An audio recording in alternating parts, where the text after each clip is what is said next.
नमस्कार। Answer writing guidance programme में आपका स्वागत है।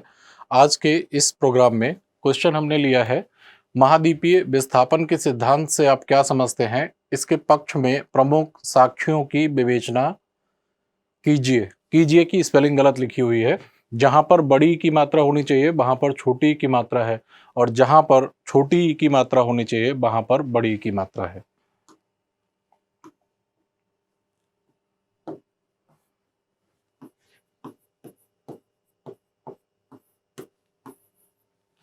इस उत्तर को इवेल्युएट करने से पहले एक बार इससे संबंधित कंटेंट पर नजर डाल लेते हैं।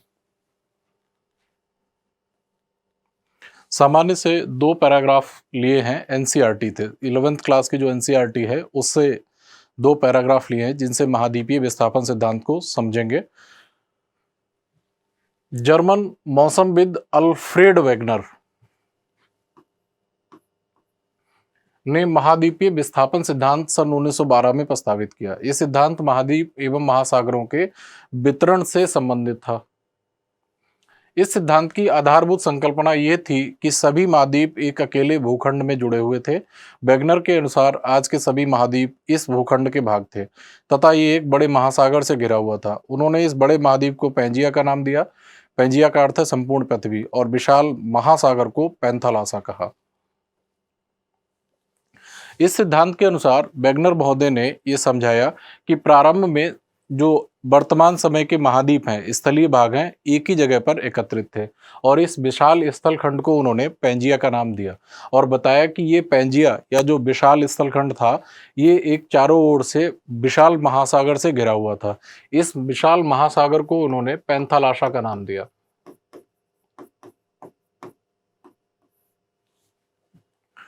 और ये 225 मिलियन ईयर्स अगो, लगभग 22.5 करोड़ साल पहले की बात।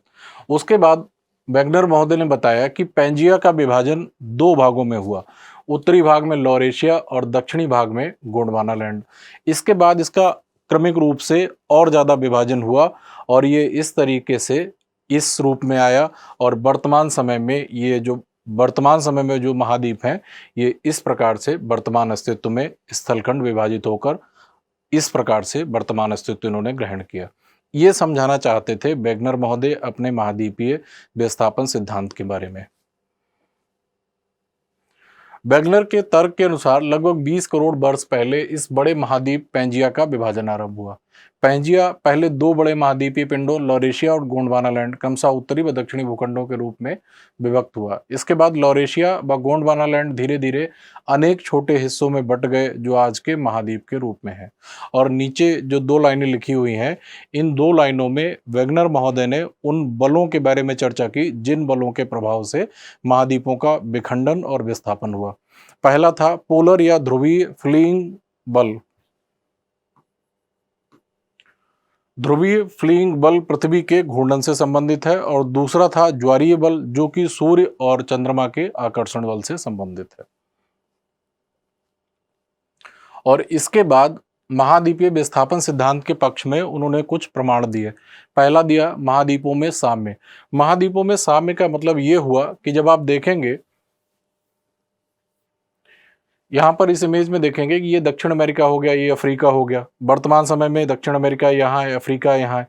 तो जब इसको इधर बढ़ा दिया जाए, इसको इधर बढ़ा दिया जाए, तो जब ये आपस में जुड़ जाएंगे तो ऐसा लगता है इनको देखने से कि पहले कभी ये एक साथ एकत्रित थे और बाद में इनका विभाजन और विस्थापन हुआ। ये बात समझाना चाह रहे हैं। महासागरों के पार चट्टानों की आयु में समानता, ये समझाना चाह रहे हैं कि जैसे ब्राजील के तट के पास की जो चट्टानें या यहाँ की जो चट्टानें हैं वो समान आयु की हैं, उनका जो उद्भव है एक ही समय का है, ये बात समझाना चाह रहे हैं। जीवाश्मों का वितरण, जैसे लेमूर नाम का एक जीव पाया जाता था, तो उसके जो जीवाश्म मिले हैं दक्षिणी गोलार्ध के कई महाद्वीपों में उस जीव के जीवाश्म मिले हैं। उससे अंदाजा ये लगाया गया है कि कई करोड़ साल पहले ये जो स्थलखंड है एक साथ एकत्रित रहे होंगे। टिलाइट हिमानी निक्षेपण से प्राप्त अपसादी चट्टानें और प्लेसर निक्षेप जो कि सोने से संबंधित निक्षेप है, इन बातों को महाद्वीपीय विस्थापन सिद्धांत के पक्ष में प्रमाण के रूप में प्रस्तुत किया गया। इन्हीं सारी बातों को लिखना है और इसके साथ साथ ये मैप या इमेज भी इंसर्ट करनी है। अब देखते हैं इस बच्चे ने क्या लिखा है।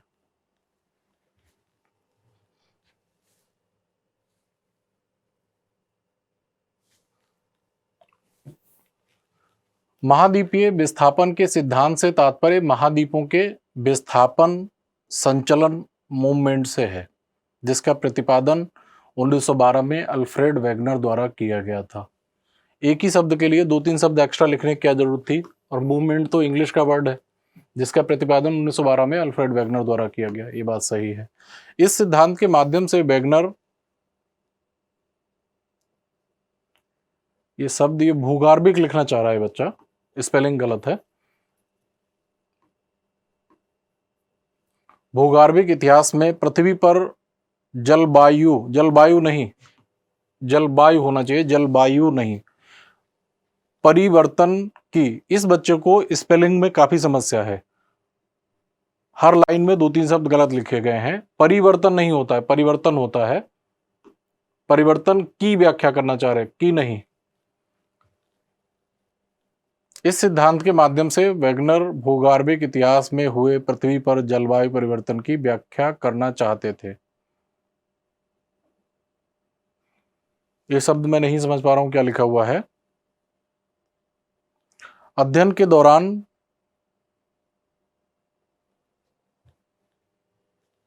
ये शब्द भी मेरे पढ़ने में नहीं आ रहा है। भूमंड,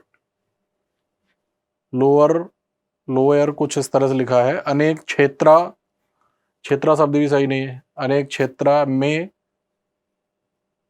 कुछ भी ठीक से नहीं लिख पा रहा है ये बच्चा। ऐसे भूगार्भिक, फिर स्पेलिंग मिस्टेक है, भूगार्भिक होता है।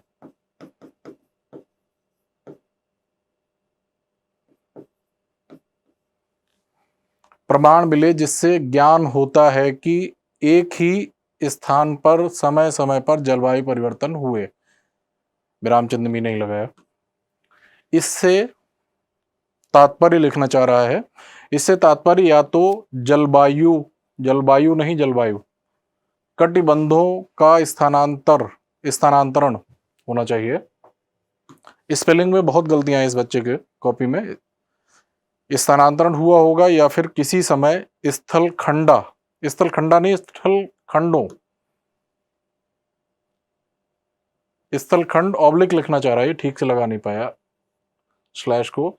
स्थलखंड महाद्वीपों का स्थानांतरण हुआ होगा। इतनी अगर स्पेलिंग मिस्टेक्स होंगी तब तो परीक्षक के मस्तिष्क का तापमान बढ़ जाएगा। जिससे आधुनिक दर्शनीय, दर्शनीय इस तरह से लिखा जाता है, बड़ी की मात्रा होगी, दर्शनीय वैश्विक नहीं वैश्विक संरचना का निर्माण हुआ होगा। इसी क्रम में आगे जलवायु कटिबंध, बहुत गलतियां हैं।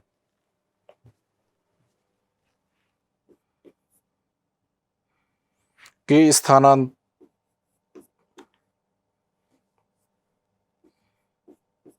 स्थानांतरण का कोई ठोस साक्ष्य ना मिला। साक्ष्य नहीं, साक्ष्य होता है।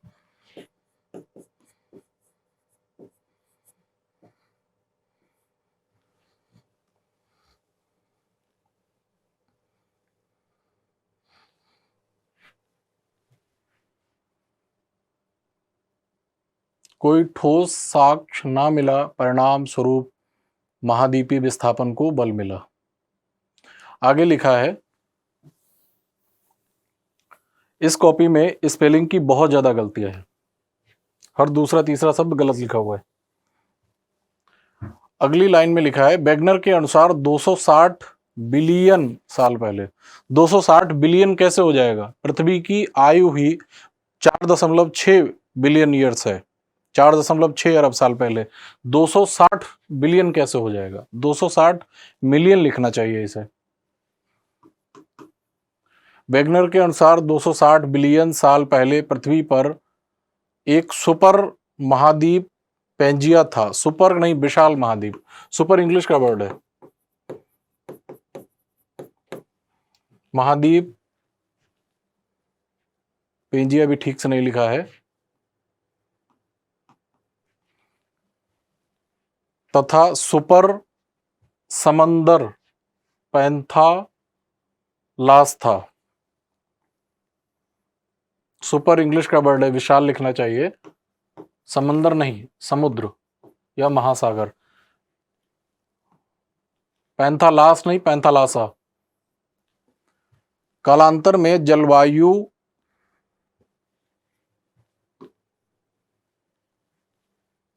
परिवर्तन के साथ दक्षिण में गोंडवाना के रूप में तथा उत्तर में लॉरेशिया के रूप में महाद्वीप पृथ्वी के सेंट्रीफ्यूगल सोर्स, सेंट्रीफ्यूगल की स्पेलिंग गलत लिखी है, अपकेंद्रीय बल इसे लिखना चाहिए। सेंट्रीफ्यूगल इसने लिखने की कोशिश की है लेकिन स्पेलिंग गलत है। पृथ्वी के सेंट्रीफ्यूगल फोर्स की भी स्पेलिंग गलत है। फोर्स तथा ज्वारीय बल के कारण टूटा नहीं, टूटा। और क्रमिक विस्थापन, क्रमिक नहीं, क्रमिक, हर दूसरा शब्द गलत है इस कॉपी में। क्रमिक विस्थापन से आधुनिक, वैश्विक नहीं, वैश्विक भौतिक संसार का निर्माण हुआ।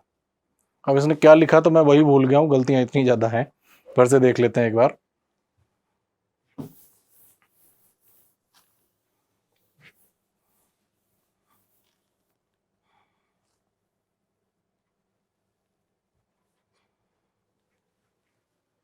महाद्वीपीय विस्थापन के सिद्धांत से तात्पर्य महाद्वीपों के विस्थापन से है जिसका प्रतिपादन 1912 में अल्फ्रेड वेगनर द्वारा किया गया। 1912 में किया गया, अल्फ्रेड वेगनर द्वारा किया गया, ये बात सही है। इस सिद्धांत के माध्यम से वेगनर भूगर्भिक इतिहास में हुए पृथ्वी पर जलवायु परिवर्तन की व्याख्या करना चाहते थे। अध्ययन के दौरान भूमंडलोत्तर लोयर मेरे नहीं समझ में आ रहा है, अनेक क्षेत्र में कुछ ऐसे भूगर्भिक प्रमाण मिले जिससे ज्ञान होता है कि एक ही स्थान पर समय समय पर जलवायु परिवर्तन हुए।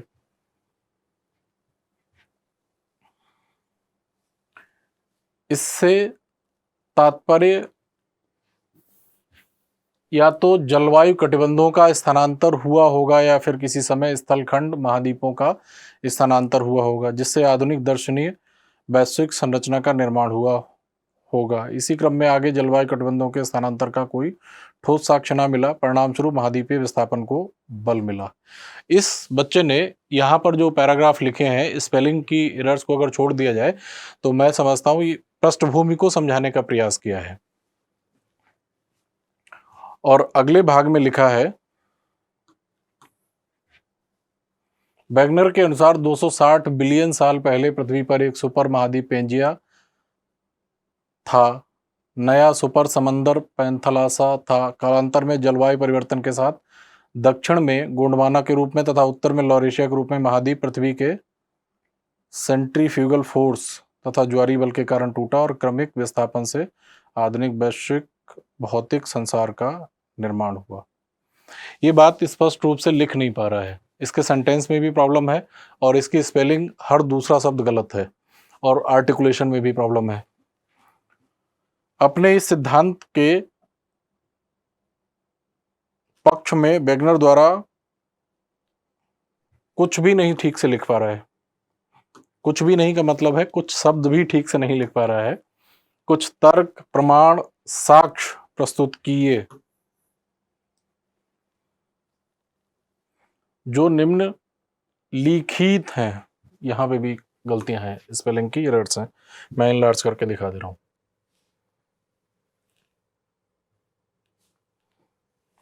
इतनी गलतियां करके आप एग्जामिनर से कितने अच्छे मार्क्स लेने की उम्मीद करते हैं?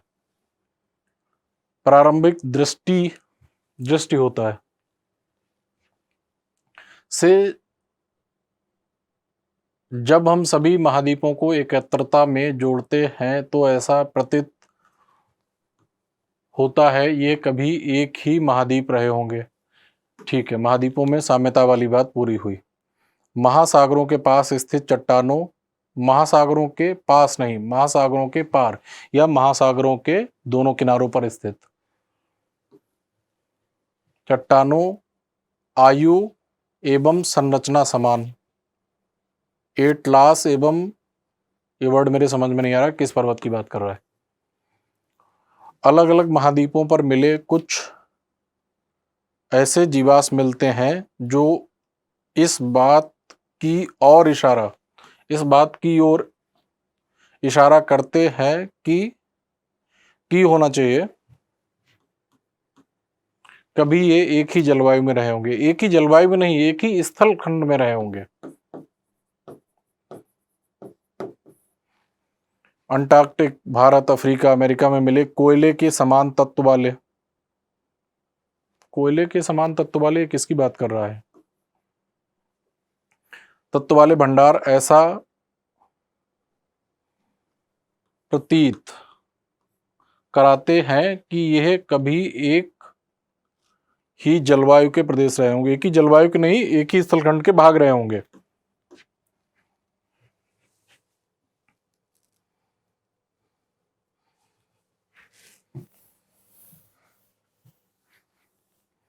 नीचे लिखा है इत्यादि प्रमुख साक्ष्य के माध्यम से महाद्वीप विस्थापन सिद्धांत का प्रतिपादन किया, जिससे महाद्वीपीय विस्थापन की संकल्पना को बल मिलता है। निष्कर्ष भी ठीक नहीं है। यहाँ पर 2-3 बातें ठीक मिल गई हैं और इस प्रश्न के उत्तर में पहले भाग में भी जो इसने लिखा है वह लिखना तो ठीक चाह रहा है, लेकिन इसकी स्पेलिंग की गलतियां इतनी है कि परीक्षक अगर उन पर ध्यान दे तो समझ ही नहीं पाएगा कि ये क्या कहना चाह रहा है। दूसरा, इसके वाक्य संरचना में भी गलती है और ये ठीक तरीके से अभिव्यक्त नहीं कर पा रहा है। इसको मार्क्स को अगर देख लें कि जो इसने बातें लिखी हैं दूसरे भाग में, पहली बात तो इसने लिखी थी कि महाद्वीपों को एकत्रता में जोड़ते हैं तो ऐसा प्रतीत होता है कभी एक ही महाद्वीप रहे होंगे। महाद्वीपों में साम्यता है, ये बात तो सही है। महासागरों के पार स्थित चट्टानों की आयु एवं संरचना समान है, दूसरी बात सही मिल गई। अलग अलग महाद्वीपों पर मिले कुछ ऐसे जीवाश्म मिलते हैं जो इस बात की ओर इशारा करते हैं कि कभी एक ही जलवायु में रहे होंगे। एक ही जलवायु में नहीं, एक ही स्थलखंड के भाग रहे होंगे। ठीक से लिख नहीं पाया।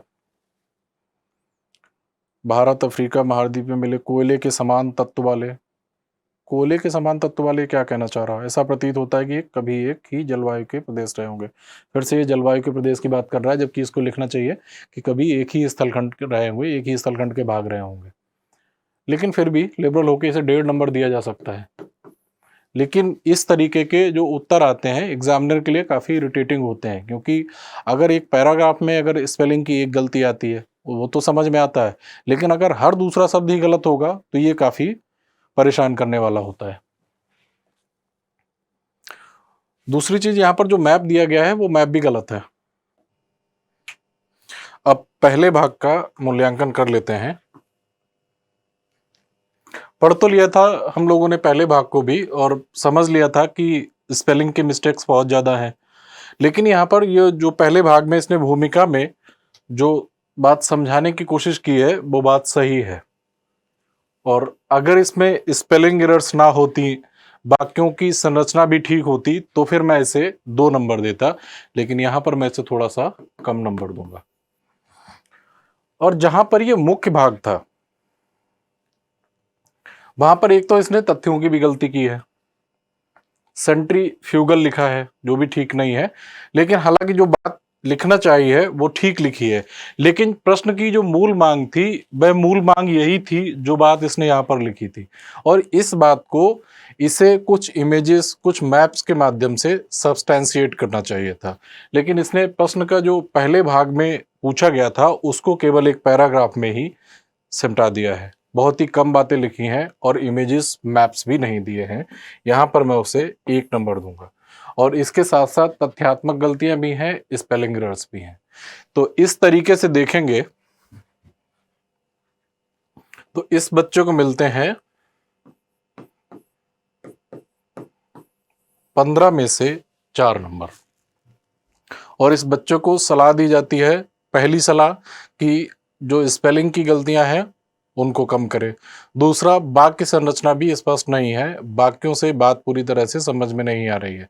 और तीसरी इसे सलाह दी जाती है कि इस प्रकार से लिखे जिससे कि बात पूरी तरह से स्पष्ट हो, और कुछ मैप्स और इमेजेस को भी इस प्रश्न के उत्तर को लिखते समय इंसर्ट करें, बनाएं, और इस प्रश्न के उत्तर के लिए इस बच्चे को 15 में से 4 अंक दिए जाते हैं। हालांकि इस बच्चे ने जो बातें लिखनी चाहिए थी वो बातें तो ठीक थी, लेकिन ये ठीक तरीके से लिख नहीं पाया। और स्पेलिंग की एरर्स तो बहुत ही ज़्यादा है। पहली बार मैंने इतनी गलतियों वाली कोई कॉपी चेक की है। और इसके साथ हम लोग अब अगले एपिसोड में मिलेंगे नए क्वेश्चन के साथ। धन्यवाद, नमस्कार।